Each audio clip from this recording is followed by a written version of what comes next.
ကျွန်တော်တိုင်းသားတယောက်အနေနဲ့တဲ့အင်တာမှာဝန်းနဲ့ကြေကွဲမိတဲ့အရာလေးကတော့တဲ့လူဒန်းစားခွဲခြားမှုနဲ့လူအခွင့်အရေးတန်းတူမရနိုင်တာဖြစ်ပါတယ်တဲ့အမေစုအနေနဲ့ဘယ်လိုဖြည့်ရှင်းဆောင်ရွက်ပေးနိုင်မှာလဲဆိုတာသိချင်ပါတယ်တဲ့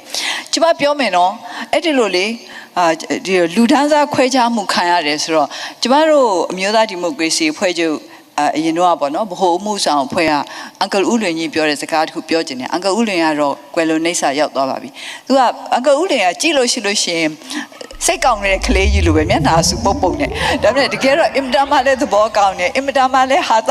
ညာရှိတယ်အဲ့တော့အန်ကလတ်ခါတော့ပြောတယ်ဗမာပြည်မှာတဲ့လူဒန်းစား၄ခုရှိတယ်တဲ့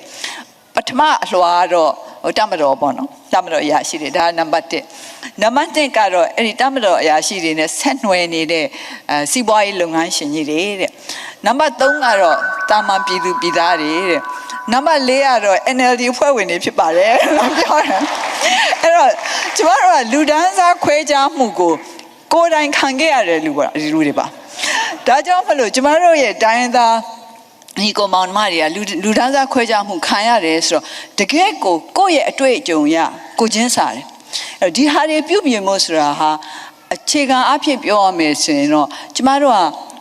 လက်နဲ့နှစ်ခုသုံးရမှာပေါ့နော်ဟိုနီးနှစ်ခုသုံးရမှာပေါ့တစ်ခုကဘာလဲဆိုတော့တစ်ခုကတော့ဥပဒေစိုးမိုးရေးနဲ့ကျမတို့နိုင်ငံရဲ့ဥပဒေတွေကိုကဒန်းတူညီမျှမှုကိုစောင့်ရှောက်ရမယ်ထိန်းသိမ်းရမယ်ကာကွယ်ရမယ်ဒါပေမဲ့ဒါနဲ့မလုံလောက်သေးဘူးနောက်တစ်ခုကဘာလဲဆိုတော့ပညာပေးရေးပဲကျမတို့နိုင်ငံသူနိုင်ငံသားအားလုံးဟာတယောက်နဲ့တယောက်အပြန်အလှန်လေးစားနိုင်မှုအပြန်အလှန်နားလည်မှုရှိနိုင်ဖို့ဆိုတာဟာပညာရေးစနစ်ကနေကူပြီးတော့ကျမတို့သင်ရမှာကျမတို့ကလေးတွေဟာငယ်ငယ်ကလေးတွေက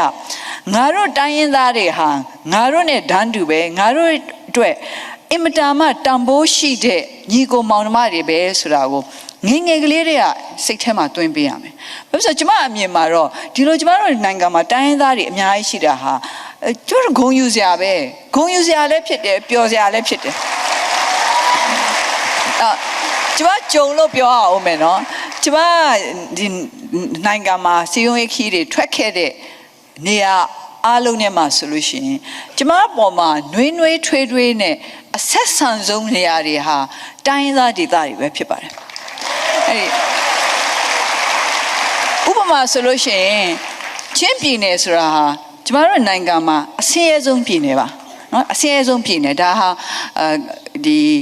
အာရှဖွံ့ဖြိုးရေးဘဏ်ရဲ့ကိန်းဂဏန်းနေအရာဆိုလို့ရှိရင်သိတာပါတယ်ဥပမာအားဖြင့်ဆိုလို့ရှိရင်တတိုင်းပြည်လုံးအတွက်ဖြတ်မြခြင်းဆင်းရဲမွဲတေမှုနှုန်းဟာ